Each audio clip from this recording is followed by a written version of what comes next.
Hi dear friends, ഇന്ന് carbohydrate ഒഴിവാക്കിയിട്ട് healthy ആയിട്ട് ദോശ കഴിക്കണമെന്ന് ആഗ്രഹിക്കുന്നവർക്ക് പറ്റിയ നല്ലൊരു ദോശയുടെ റെസിപ്പി ആയിട്ടാണ് വന്നിട്ടുള്ളത്. ബ്ലഡ് കുറവുള്ളവർക്കും ഷുഗർ പേഷ്യൻസിനൊക്കെ കഴിക്കാൻ പറ്റിയ നല്ലൊരു ഹെൽത്തി ദോശ തന്നെയാണിത്. അതിന് വേണ്ടിയത് 1.5 കപ്പ് രാഗിയുടെ വെള്ളത്തിലിട്ടിട്ടുണ്ട്. അത് 4 മണിക്കൂറൊന്ന് കുതിർത്തി എടുത്തിട്ടുണ്ട്. അത് മിക്സിയിലിട്ടിട്ട് നമുക്കൊന്ന് അരച്ചെടുക്കാം. ഷുഗർ പേഷ്യൻസിന് മാത്രമല്ല, വെയിറ്റ് ലോസിന് ആഗ്രഹിക്കുന്നവർക്കും പറ്റിയ നല്ലൊരു ദോശ തന്നെയാണിത്. അപ്പോൾ അത് നന്നായിട്ടൊന്ന് അരച്ചെടുക്കാം. അതിനുശേഷം ആവശ്യത്തിനുള്ള ഉപ്പിട്ടിട്ട് ഒന്ന് അരച്ചെടുക്കുന്നുണ്ട്. ഞാനിപ്പോൾ കല്ലുപ്പായതുകൊണ്ടാണ് ആദ്യം ഒന്ന് ചേർത്തെടുക്കുന്നത്. അതിനുശേഷം ബേക്കിംഗ് സോഡ ഇട്ട് കൊടുക്കുന്നുണ്ട്. എല്ലാം നന്നായി അരച്ചതിന് ശേഷം 1/4 കപ്പ് ഉഴുന്നും ചെറുപയറും കൂടെ കുതിർത്തി വെച്ചിരുന്നു. രണ്ടും സെപ്പറേറ്റ് ആയിട്ട് 1/4 കപ്പ് തന്നെയാണ് എടുത്തിട്ടുള്ളത്. അതിന് ഈ രായിലേക്ക് ഇട്ട് കൊടുത്തിട്ട് അതും നന്നായിട്ടൊന്ന് അരച്ചെടുക്കാം. ചെറുപയറൊക്കെ കഴിക്കാൻ മടിയുള്ള കുട്ടികൾക്ക് ഇതുപോലെ ദോശ തയ്യാറാക്കി കൊടുക്കുകയാണെങ്കിൽ അവർ മടി കൂടാതെ തന്നെ കഴിച്ചോളും.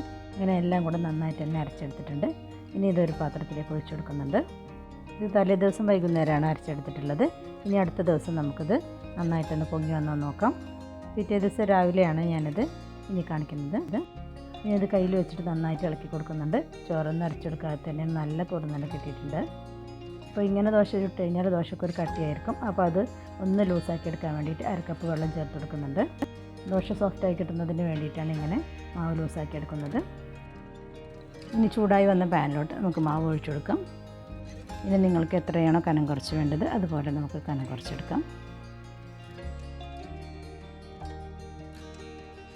ഇനി പെട്ടെന്നായി കിട്ടുന്നതിന് വേണ്ടിയിട്ട് ഞാനൊന്ന് അടച്ചെടുക്കുന്നുണ്ട്. അടച്ചു വെക്കാതെ നമുക്കിത് വേവിച്ചെടുക്കാം.